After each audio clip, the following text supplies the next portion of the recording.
É um privilégio muito grande poder levar a minha voz tão longe, não é? Enfim, não tenho muitas novidades, nem, enfim, grandes notícias no domínio da ciência, mas em todo caso há alguns aspectos que poderão ser interessantes e eu agradeço essa oportunidade que me é dada.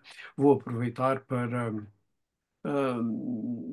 enfim, dar notícia de uma investigação que, enfim, eu comecei quase nos meus tempos da adolescência, muito casualmente, não é? Fiz uma tese sobre a gramatografia portuguesa ou a gramatografia latino-portuguesa e lá apareceu a gramática que foi muito certamente usada por Camões e que como é que hei de dizer, enfim, configurou, lastrou toda a obra de Camões e, de certo modo, da escrita no século XVI. Bom, eu vou tentar dar notícia desse texto, que não tem sido muito valorizado, de um modo geral. Uh, a crítica literária sobre Camões valoriza muito certos aspectos científicos, mas a gramática é uma verdadeira ciência que está na base da obra de Camões. Eu vou tentar acompanhar a minha exposição com reproduções que sempre tornarão a exposição menos monótona e mais esclarecida, não é? Vou tentar, vamos ver se dá resultado. Um, Isto começou. A arte da língua na obra de Camões, a gramática latina de Máximo de Sousa, publicada em 1535. Bom, antes de podermos dizer que esta foi a gramática usada por Camões, convém considerar ah, os factos conhecidos da biografia de Camões. E realmente há dois factos que são consensuais e são óbvios e, portanto, não necessitam de especial demonstração, não é? A primeira é a permanência dela em Coimbra, desde tempos de infância, não sabemos exatamente quando é que ele foi para Coimbra, e pelo menos até 1542. É possível que tenha estado mais algum tempo. E o segundo ponto, que é enfim, absolutamente evidente, não é? Que resulta do testemunho da obra do poeta, que é a instrução escolar exigente e muito qualificada, comprovada na existência do Mosteiro de Santa Cruz, hum, que lhe deu um amplo domínio dos saberes, incluindo das sete artes liberais. E ele esteve provavelmente integrado, não é, na formação no Mosteiro de Santa Cruz, na formação eclesiástica, não é? O que é facto é que a obra de Camões dá testemunho de uma enciclopédia da referência impressionante. E com informações que só poderiam ser conseguidas se ele tivesse tido e teve provavelmente acesso a uma informação que em muitos poucos lugares de Portugal podiam ser obtida, não é? E, sem dúvida, o Mosteiro de Santa Cruz era, nessa altura, provavelmente a instância mais qualificada da, na formação inicial, na formação escolar, não é? Foi um momento, foi um momento particularmente produtivo e fecundo do mosteiro, não é? Enfim, não tem sido muito valorizado esse contributo da história do Mosteiro Santa Cruz para a base que instruiu, a base cultural, não é? E de informação literária de Portugal nessa altura, mas enfim, ela é inegável, não é? Na comunidade de Santa Cruz, deve dizer-se que os cornos regantes tinham mais alguns lugares distribuídos pelo país onde exerciam a sua influência, mas tinham uma forte ligação ao Mosteiro de Santa Cruz, que era o Mosteiro Central. Bom, um, o Mosteiro de Santa Cruz teve provavelmente figuras das mais instruídas nesse tempo em Portugal, em vários domínios, não só da ciência, mas sobretudo no domínio no domínio das letras. Não é? A base da informação, não só no mosteiro, mas depois na própria universidade, a base de toda a formação escolar, digamos, é uma espécie de antecipação do sistema secundário, do ensino secundário, eram as artes liberais, não é? As sete artes liberais eram essenciais e na formação de Camões foram um contributo óbvio, não é? Enfim, e que se manifesta. As sete artes liberais dividiam-se em dois grupos, o quatrivium e o trivium. Não é? O quatrivium abrange, sobretudo, o que podemos considerar as ciências do número e o trivium, as ciências da palavra, não é? O quatrivium, a geometria, a aritmética, a música, a astronomia, tem sido objeto de vários estudos na obra de Camões que relevam a presença de uma informação extraordinária, enfim, muito fundamentada nestes domínios. Não é? Enfim, há trabalhos sobre Camões sobre a astronomia, sobre a música, sobre a matemática, assim, além de ciências complementares que estão ligadas, evidentemente, à geometria, como a geografia, um, enfim. Mas, de um modo geral, não tem sido muito considerada, enfim, ela é tão óbvia, não é? A formação no domínio das artes da palavra, do trivium, que abrange sobretudo a gramática. A gramática era, enfim, a dama senhoril, enfim, era a dama de referência, era a dama que modelava, digamos, toda a concepção cultural, não é, da época. Este, estas artes liberais foram por primeira vez, enfim, esquematizadas e enunciadas na obra de Marciano Capella, enfim, que é uma obra de referência. Um, um, que tem por título o noivado, enfim, a núpcias de Mercúrio, a etnologia, o noivado ou o casamento, digamos, de Mercúrio e da filologia. É uma grande alegoria, né, que está na base da cultura ocidental, é uma grande alegoria que um, propõe o casamento da produção da palavra, sobretudo, não é? Que é a filologia, não é? A ligação transcendente, enfim, com o casamento a Mercúrio, enfim, uma alegoria que foi central, como digo, na cultura ocidental e foi nessa obra que pela primeira vez se esquematizou digamos, o que podia ser um modelo de ensino secundário e que depois vai ser assumido no humanismo e vai tendo a sucessiva evolução. Não é? Bom, hum, valorizamos, no caso da formação de Camões, e neste caso, particularmente, as artes da palavra, as artes da palavra, sermoquinales, não é? O sermocinales, como se dizia no tempo de Camões, certamente, que são as ciências da palavra, a retórica, não é?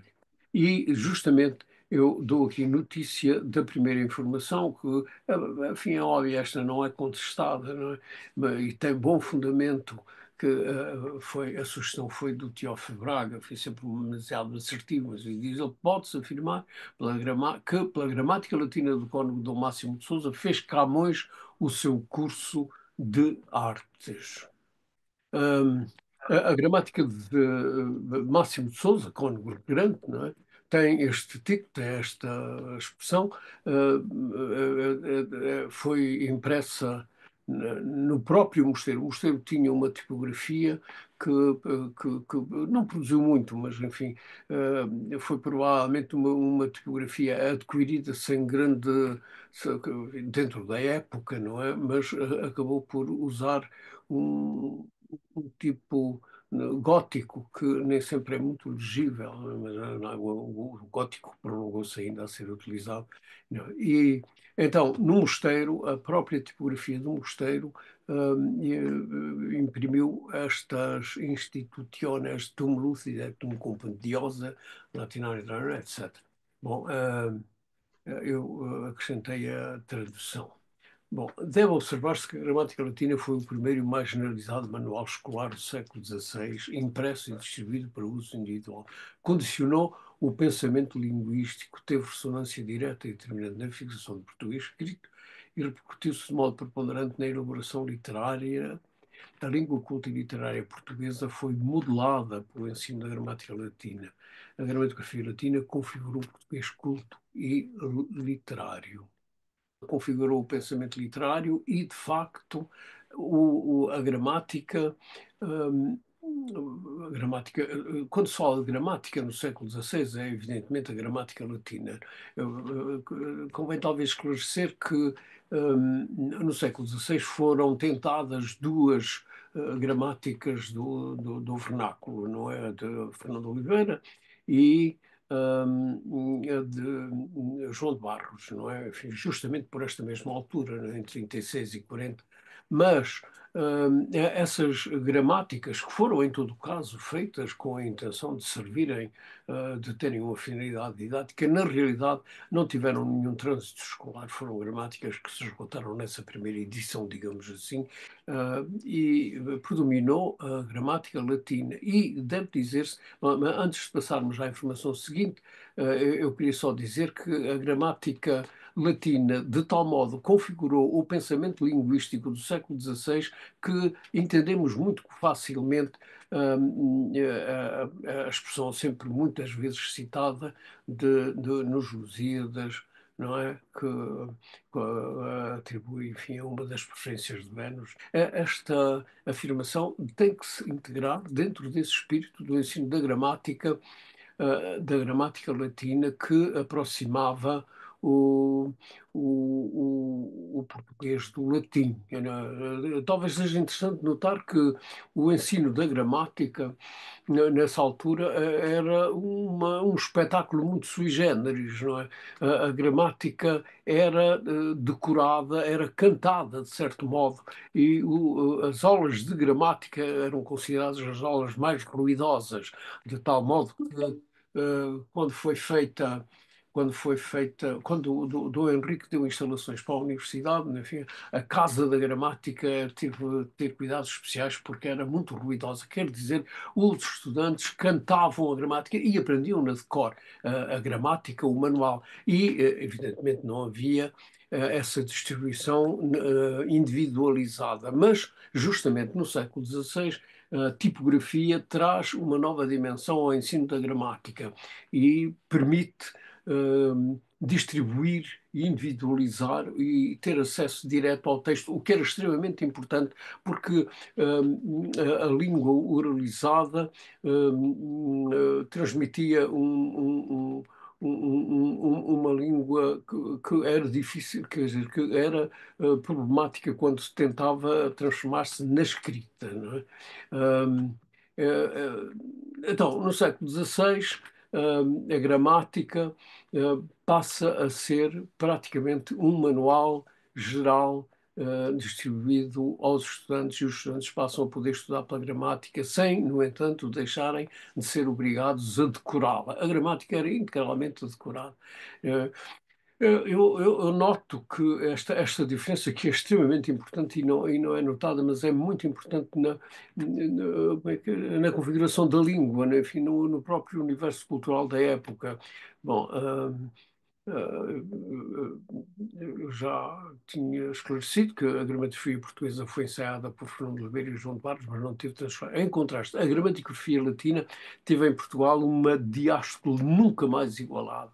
Ocupou os espanhóis portugueses de modo desproporcional em relação a toda a restante produção tipográfica. Quer dizer, de tudo o que se imprimiu no século XVI, a gramática, bom, do modo geral, os textos tipo didático-linguístico, não é? Mas ocuparam uma percentagem, enfim, absolutamente predominante. Não, não tenho agora o número exato, mas essa estatística foi feita pelo professor Borges Macedo e publicada num interessantíssimo artigo. Já há muitos anos. Eu acrescento, para terem ideia do que foi a gramática latina no século XVI, acrescento uma um elenco cronológico das gramáticas impressas em Portugal. Atenção, porque além destas havia um consumo de gramáticas impressas em Espanha e até em França, mas sobretudo em Espanha, a gramática de Nebrija, em vários lugares impressas, porque também em Espanha este mesmo processo teve lugar. Então, começou o primeiro texto gramatical foi ainda um incunável, o Thesaurus Pauperum de Pastrana, não é? E depois vem por aí toda essa lista que, enfim, não vale a pena estar a enumerar, ela fica aqui transcrita. E a gramática de Máximo de Sousa aparece em 35, vejam, já depois de uma série de outros textos gramaticais terem sido publicados por, Valentim Fernandes, por Pedro Cremona, enfim,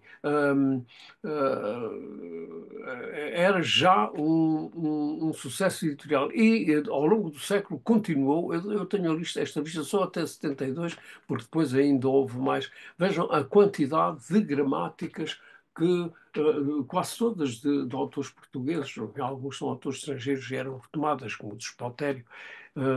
Mas, enfim, entre elas eu relembro aqui o caso de Jerónimo Cardoso, por exemplo, que publicou 3 vezes a gramática, 3 gramáticas, porque em cada publicação publicou um texto diferente. Ah, ah, são gramáticas completamente diferentes das de Máximo de Sousa, né? Convém notar isso, deve reconhecer-se que a gramática de Máximo de Sousa teve na formação de Camões uma influência que é preponderante e muito óbvia, não é? Enfim, não, quer dizer, não, nem vale a pena discuti-la, não é? Convém, em todo caso, tentar observar em que medida e quais os domínios na arte literária de Camões, na aparelhagem poética de Camões, essa gramática teve uma real influência. Hum, Muito provavelmente, enfim, podemos dizer quase com certeza, foi esta a gramática que Camões usou, leu, estudou e aprendeu de cor. Eu acrescentei, para se fazer uma ideia do que significou esta gramática que foi publicada em 36, aproveitei para fazer uma reprodução do Púlpito de Santa Cruz, que foi na mesma casa e no mesmo mosteiro, que foi terminado em 1521 e que, se bem observarmos, não é, este púlpito é evidentemente um livro em pedra, um livro quase enciclopédico, com, enfim, como o friso essencial é com os 4 doutores do Ocidente, os 4 doutores, não é? Enfim, é importante porque o doutor, enfim, tem a mesma raiz de ensinar, não é? Eram ensinadores, não é? E, portanto, enfim, eles são a referência central, o São Jerónimo, o Santo Agostinho, o Santo Ambrósio e o São Gregório. Hum, Este púlpito é um símil da gramática, não é? Porque este púlpito reúne uma informação enciclopédica e reúne toda a sabedoria na produção artística. Este púlpito foi esculpido por Chantrenne, que enfim, veio de França, veio ele e João de Blanc vieram engrandecer de uma maneira extraordinária a escultura portuguesa, né, da época. Bom, portanto, a gramática forneceu aos estudantes, e a Luís de Camões muito especialmente, uma informação que, de certo modo, é complementar deste púlpito, ou este púlpito está na mesma linha. Eles são quase contemporâneos. Camões assistiu a sermões, sem nenhuma dúvida. Camões assistiu a sermões proferidos neste púlpito, que se conserva na Igreja de Santa Cruz e que julgo que é um momento muito elucidativo, não é, sobre a formação cultural de Camões, a formação literária, de certo modo também científica. Pela lição de Irmãos Fernando de Sousa, a obra de Camões tornou-se um marco simbólico da língua portuguesa, tal como o púlpito. A gramática latina, ensinada e memorizada no renovado alargado espaço escolar e logo repercutida na recrescente produção literária, configurou o vernáculo no século XVI pode marcar-se com uma certa precisão o limite entre a memória arcaica da língua e o português moderno, remodelado pelo ensino humanista e pelo estudo da gramática latina individualizada. A obra de Camões, instruída pela gramática de Máximo de Sousa, é o mais eloquente testemunho deste quadro de interação linguística.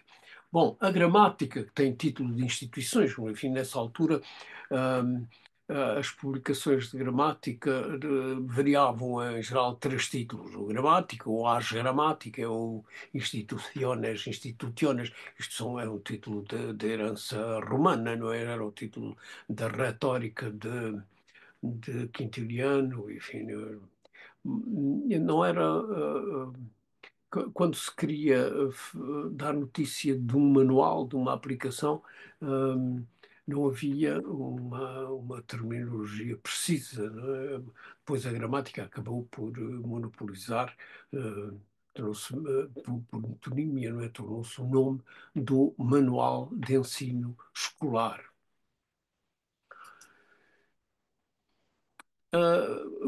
Características desta gramática. Uh, Distinguiu-se sobretudo pelo discurso. Não é? Esta gramática é muito diferente da maior parte das gramáticas do século XVI. Das gramáticas latinas. O geral das gramáticas eram manuais muito simples, muito esquemáticos, não é? Que davam sobretudo os paradigmas das conjugações e das declinações, não é? E praticamente mais nada. E a partir daí os estudantes ficavam com a informação suficiente para poderem começar a traduzir. Esta é uma gramática muito textualizada, é uma gramática feita em diálogo entre dois, não é? Duas figuras. Logo no início, o autor, Máximo de Sousa, explica que foi solicitado por um, por um companheiro chamado Veríssimo. Veríssimo é engraçado, porque é um nome ligado ao radical Vero, Verus, Vera, Verus, ativo, Vero, a verdade, não é? Então, Veríssimo convidou o Máximo de Sousa para lhe ensinar a gramática e eles começam uma longa jornada em que percorrem todo o universo de informação linguística, mas com uma informação complementar extremamente interessante, né? Com esta gramática de Máximo de Sousa tem constantes citações de autores clássicos, né? Enfim, toda a exemplificação é feita, tem naturalmente os paradigmas, mas toda a exemplificação é textualizada com escolha do vocabulário que há de ser um vocabulário que enriquece a competência depois dos falantes, a competência comunicacional, não é? Ah, Bom, o título da primeira página começa na primeira página, diálogos gramaticais felicitaris. Não, a grafia usada nesta gramática é certamente condicionada, não tem o ditongo like, não é? Porque está, enfim, todo reduzido ao símbolo gráfico é. E tem muitas outras reduções no que respeita à ortografia latina, embora a própria gramática tenha, na parte final, uma ortografia bastante cuidada, uma ortografia latina bastante cuidada. Então, o diálogos é entre máximos e veríssimos, não é? Cogitantimi, que óbvio, que era gratíssimo, etc. Depois começa. E o veríssimo, enfim, convida então o meritíssimo, mais claro, é um discurso elaborado, não é? Dentro do latim, um discurso muito humanista, não é? A relação, o tipo de diálogo é humanista, embora a gramática recupere muitos aspectos medievais. Bom, para a tua singular e benevolência, quam é, eles pronunciavam à portuguesa, não há dúvida nenhuma, quam é sempre prosecutus suisti dilectissime frater, atque decus grammaticorum, não é? Non mediocriter erudita, rogo, oro, atque ex oro. Eu chamo a atenção para esta sequência, rogo, oro, atque ex oro, que é uma característica ao longo de toda a exemplificação gramatical, que é a exploração da expansão derivacional das palavras, não é? Constante, é constante. E justamente esse é um dos aspectos mais interessantes na escrita de Camões. Camões tem várias referências ao derivar, não é? Se derivares, não é? Enfim, sobretudo na lírica, que são certamente uma herança desta pedagogia de Santa Cruz, em que os alunos eram ensinados a descobrir a plástica da palavra. Bom, ornatissimi frater, si, orationem tuam interloquendo interrumpa ma, timbrimus, ao século, ut elucidis, quid sit grammatica. Outro aspecto interessantíssimo desta gramática é a constante definição.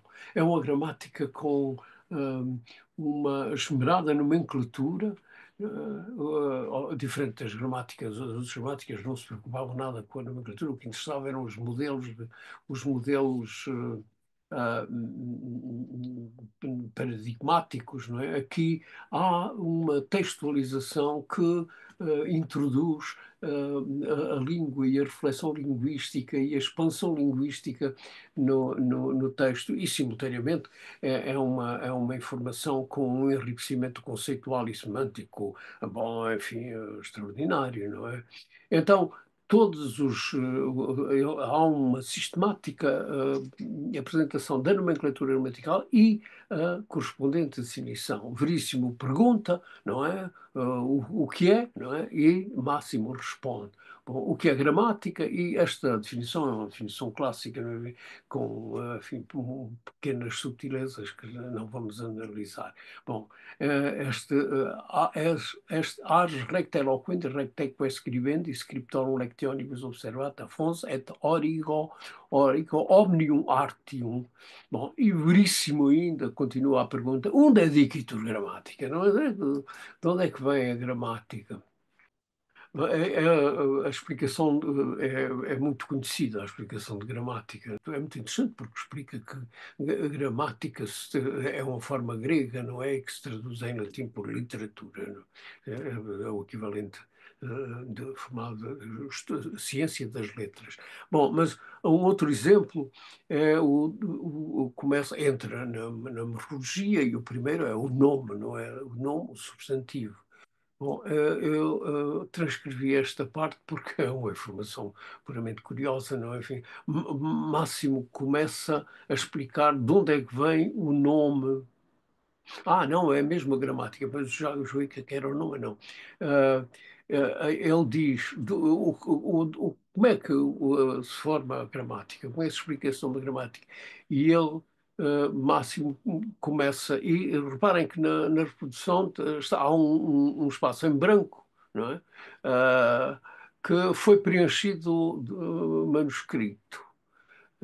E depois ele põe em latim, o que está literis latine enem literalia dicitur, quod ex literis um, syllabae fiant, et syllabis dictiones, et dictionibus constructio.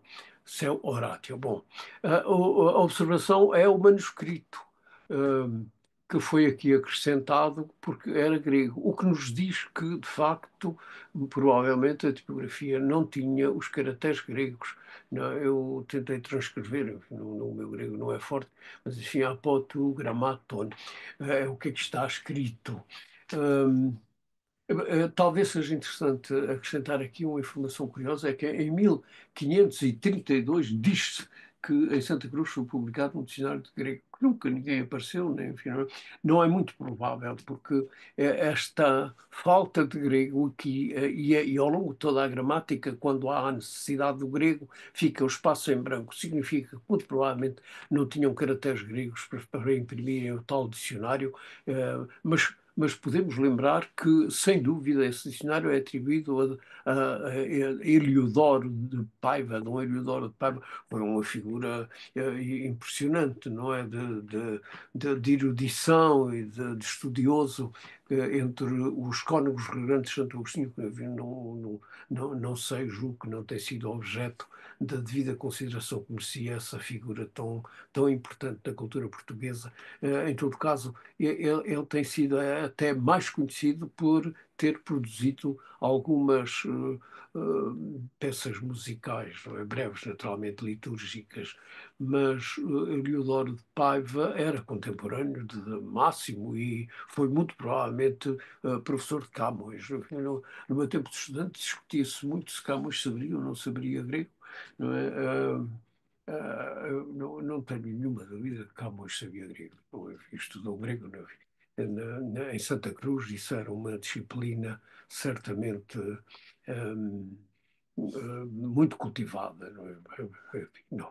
Bom, e nesta reprodução, entramos então, o Veríssimo pergunta quid est nomen, o que é o substantivo, e vem a explicação do quid est nomen, e depois hum, bem um exemplo do longo excurso sobre o substantivo. E este exemplo é interessante quando vai dando notícia dos substantivos que em geral são femininos, que em geral são masculinos, e aproveita para fazer essa listagem, que é uma informação, do meu ponto de vista, é uma informação essencial para os estudantes, porque eles tinham que aprender de cor a gramática, e a aprendizagem deste vocabulário não podia deixar de se repercutir no seu universo de referência lexical, né? Esta gramática foi certamente importantíssima e deu-lhes um universo lexical evidentemente latinizado. O pronome, enfim, a mesma sequência. O verbo, o que é o verbo, e depois as várias classificações. Bom, a explicação do verbo é uma etimologia medieval conhecida, não é garantida, não é? Diz verbo est vox significans agere aut pacti, aut docere, unde vi, unde dicitur. De onde é que vem essa palavra verbo? E ele explica a verberas, quia verberato eire oratio profertur. Sine verbo esse non potest. Não é porque é o ar que verbera, não é? Enfim, não é a coisa. Depois vem as características, os verbos, e continuamos a ver as listagens. Fiz aqui uma transcrição especial desses elencos de enunciados de todo o vocabulário mais importante, sobretudo o vocabulário do domínio dos conceitos, enfim, e esta técnica enumerativa, bom, era de tradição medieval, não é? E as outras gramáticas, nem todas, quase todas, davam pouco relevo a esse aspecto, mas aqui Dom Máximo transcreve, e todas as categorias gramaticais têm classes, e classes que constituem categorias conceituais com uma estruturação mental muito interessante. Eu tenho aqui as interjeições, porque são um exemplo bem significativo, não é? A interjeição é a parte da oração encarnada, ele explica muito bem, e depois quais são as variantes de interjeições, como em todas as categorias se pergunta, e ele diz, não, aqui só há variantes de significação, não há variantes de forma.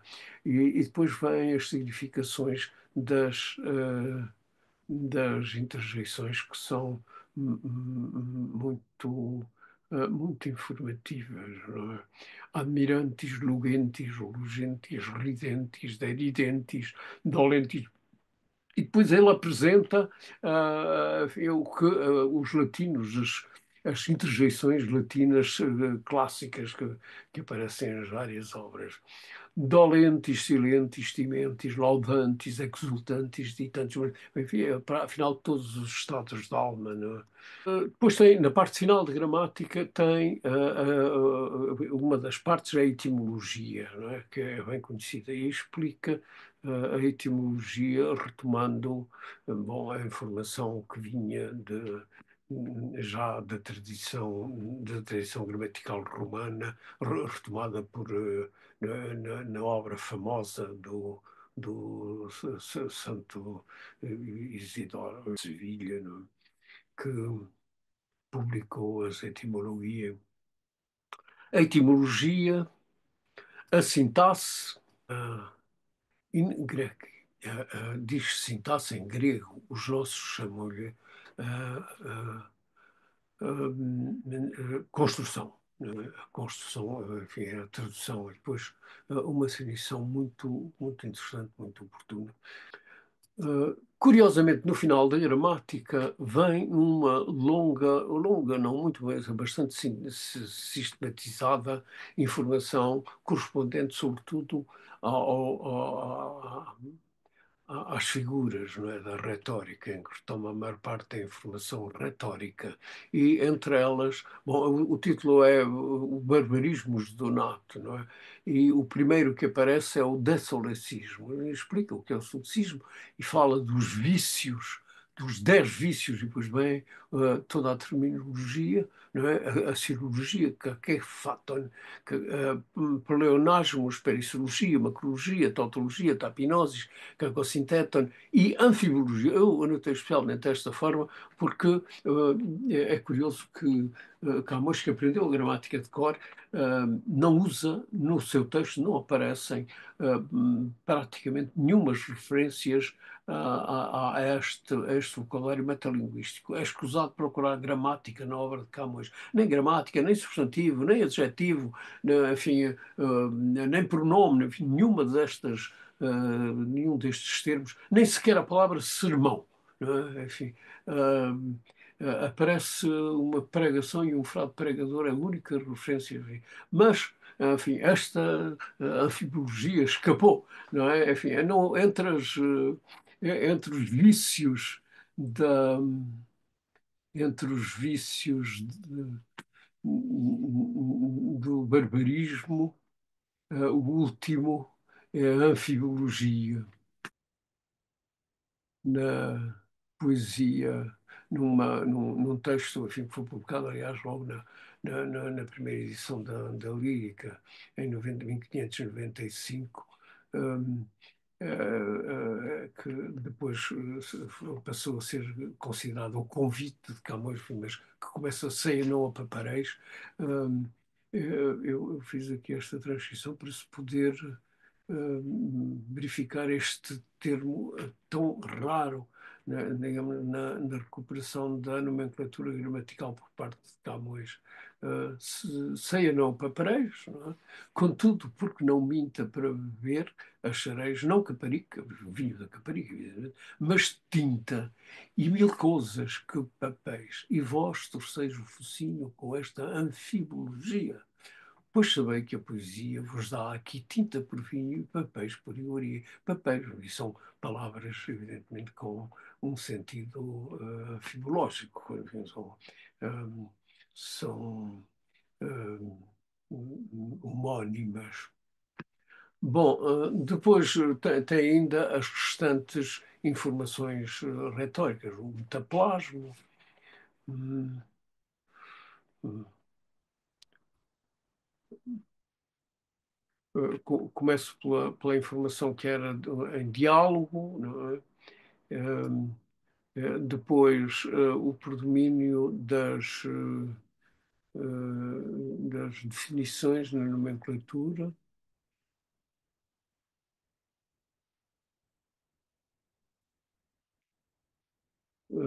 Dei exemplo da definição de gramática e de nome com o pormenor da falta de grego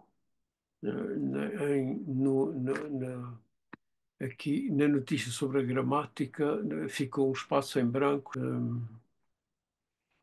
que foi substituído por um manuscrito e que comprova que provavelmente eles não tinham efetivamente a tipografia. Aqui a informação da listagem dos femininos, os substantivos femininos, mas a notícia sobre o nome é preenchida com listagens todas muito escolhidas, com informação de uma terminologia muito enriquecedora sob o ponto de vista da informação do léxico. Um, Depois, o pronome também, a definição de pronome do verbo com uma explicação, enfim, medieval, mas, enfim, inconfirmada, não é? Do verbo que vem de verberar. Não é? E as